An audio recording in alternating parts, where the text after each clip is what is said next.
But we are going to start with our top story today. Mohamed Salah has trained by himself at Liverpool's training ground while his teammates are in Milan ahead of their Champions League tie with Inter tonight.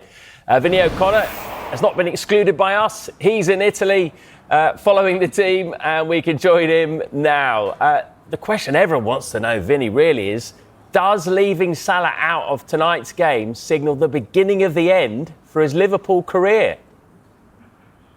I think that could potentially be the case, but at this moment, nothing is really set in stone, apart from the fact that obviously Mo Salah isn't here, hasn't travelled with the Liverpool squad, and that was after training normally yesterday at Liverpool's Kirkby training base. Of course, it was after that training session that Arne Slot told him that he wasn't going to be part of things for this game, at least. The next decision facing Arne Slot is whether to reintegrate Mo Salah into the squad for the game in the Premier League against Brighton at the weekend. Of course, after that is out the way, then the problem goes away for a little bit because Mo Salah is due to head off to the African Cup of Nations. But Liverpool's position is pretty clear as regards questions on Mo Salah's long-term future, because they say it's nothing to do with them as such at the moment. It was Mo Salah who raised the issue over his future. So until he lets it be known, I should say, the steps he's prepared to take, it's very difficult for Arne Slot to know exactly what the future holds now.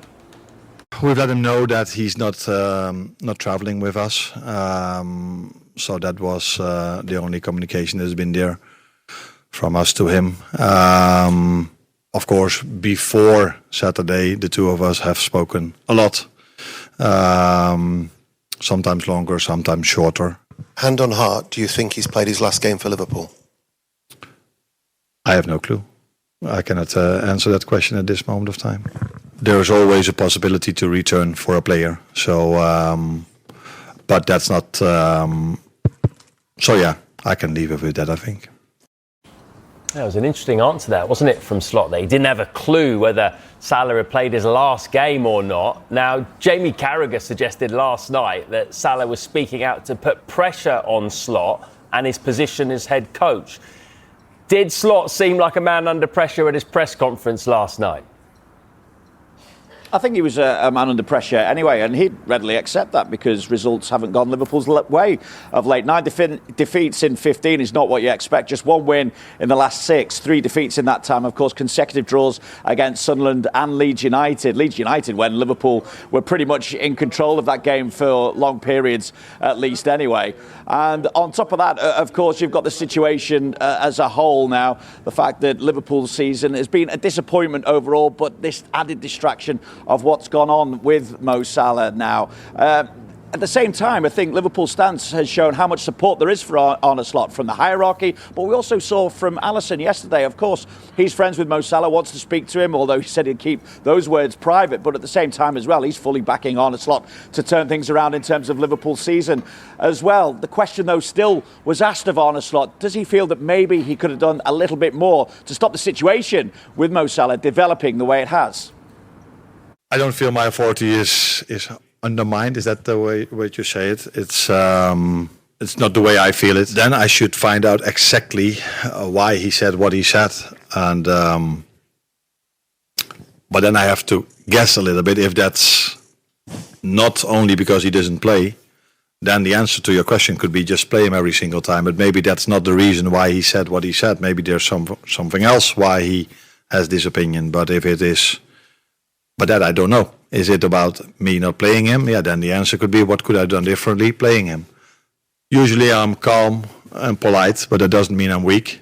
So if a player says, have these commands about so many things, then it's about me, us as a club to react. And we reacted in a way you can see now that he's not here. We can see that Arne Slot isn't weak by benching Mo Salah for 3 consecutive games. That was why the question was asked as to whether he could have done things a little bit differently. But tonight, Mo Salah is completely out of the Liverpool squad. Not an opportune moment for that to happen either, because it really leaves Arne Slot short of options in that forward line, because Cody Gakpo is injured and Federico Chiesa hasn't travelled due to illness. Vinny.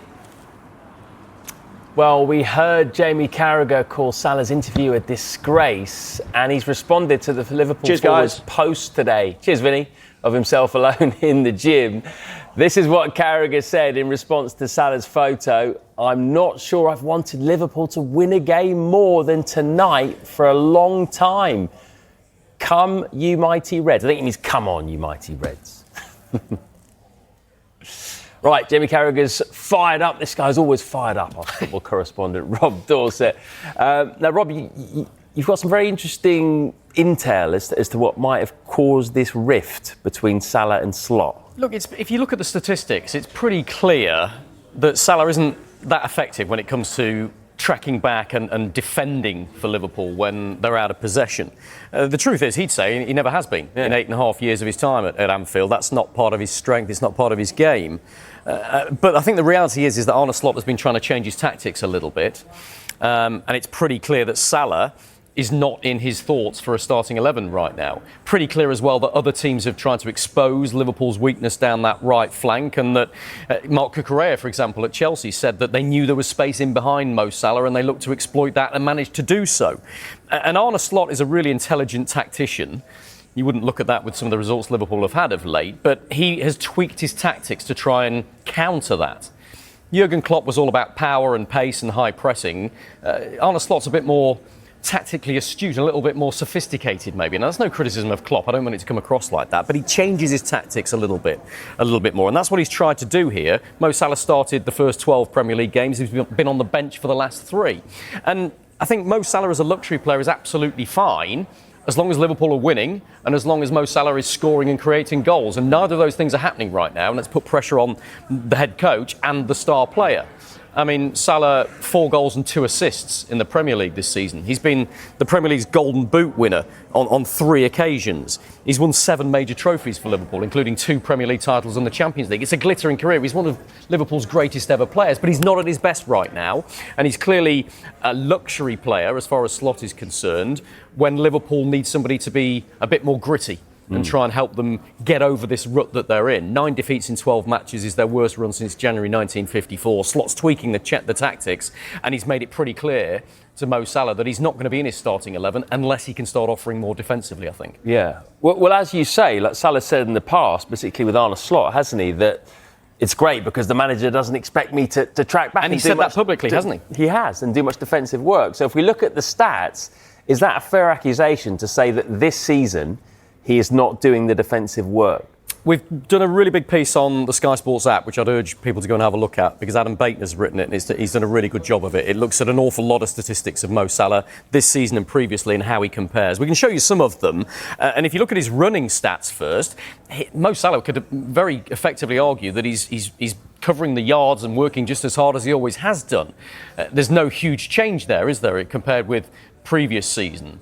In terms of what he's done so far this season. But have a look at the next group of stats, because I think this speaks volumes. There are 43 wingers in the Premier League, and Mo Salah is rock bottom of that table when it comes to the number of times, on average, per game that he tries to track back and win the ball back in a defensive mode.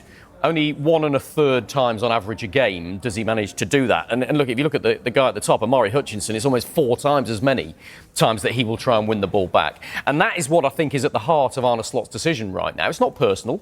He looks at it and thinks, I need somebody that's going to knuckle down and try and win the ball back. I need somebody that Nottingham Forest and Manchester City and Chelsea and a lot of other clubs in recent times have exploited that space down the flank and realised that they can attack Liverpool's right back pretty comfortably if they're not doubling up with Mo Salah helping out defensively. So he's had to change, I think, because of the mess that Liverpool are in right now, and Mo Salah is a casualty of that. But it doesn't change the very bizarre dynamic between star player and head coach, who are absolutely integral. Slot's won the Premier League in his first season at Liverpool.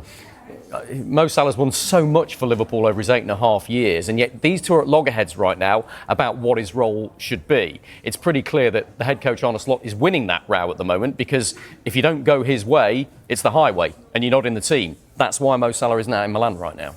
It feels like this has all come to a head very, very quickly. Doesn't it? Yeah. And then we've got AFCON coming up as well, which kind of complicates it slightly, doesn't it, as well? I mean, could look at it as a good thing that it is coming up and they've got a natural break. But how do we expect this to play out? Where does this leave Salah at the moment in terms of being a Liverpool player? I think there's 2 key things that we've got to look at for signposts now. The first of those will be Liverpool's home game against Brighton on Saturday. And the second will be exactly what happens during AFCON while Mo Salah is away. We know that players, when they're on international duty, can often loosen their lips and say things that they wouldn't necessarily say while they're at their club. Well, Mo Salah's proved that differently because he's been very outspoken and very clear about his feelings while he's been with Liverpool. But will he say more when he's away with Egypt? And the reason I say Brighton on Saturday is such a key game is because everybody will be looking at Mo Salah and Arne Slot to see whether he's back in the starting 11. He's not part of the Milan side tonight. It's the last chance Mo Salah has to play in the Premier League before he goes away for at least 3 weeks with AFCON, maybe longer. It'll be the middle of January before he's back from AFCON, maybe later in the January transfer window that Mo Salah can play again for Liverpool once he's recovered from his exertions elsewhere. And so Jamie Carragher and Arne Slot were both asked whether we will see Mo Salah in a Liverpool shirt again. I think there's a really distinct possibility that we might not. That might have been the end of Mo Salah, but clearly the head coach doesn't want that to happen. Clearly legends of the club like Jamie Carragher don't want that to happen. But it feels like the ball is in Mo Salah's court. How he reacts next, having been given a very clear message from his manager, I think will be absolutely key to his Liverpool future. Well, you say Slot doesn't want it to happen, but it was very interesting, wasn't it, when he was asked that in the press conference? He said, I don't know. He didn't say, well, I don't think so. He said, I don't know. And I think that's because the strength of Mo Salah's statement took Liverpool Football Club by surprise. Jamie Carragher pointed out that Salah has only spoken in the mix zone 4 times in his 8+ years at the club, and it's always been choreographed and with a plan. And I think there is a feeling within the squad from some of the people that I've been speaking to who actually are not don't work for Liverpool Football Club, I should stress, the people I've been talking to. But they get the impression that there is a feeling in the squad that some of this unrest might be agent-driven from Mo Salah's perspective. He's 33 years old. He's probably got one big move left in his career. We know there's been interest in him from Saudi Arabia in the past. Is that at the root of this? Is this the start of Salah and his people trying to agitate for a move away from Anfield? That's speculation. I haven't got any direct information on that, but that's a feeling that some people in the camp, I'm told, have. What Mo Salah does next, how he behaves, how he responds, what he says in public and on social media, I think will tell us an awful lot about what may happen next. I feel like there's a few more twists and turns to come in this one anyway. Thanks very much, Rob. Very, very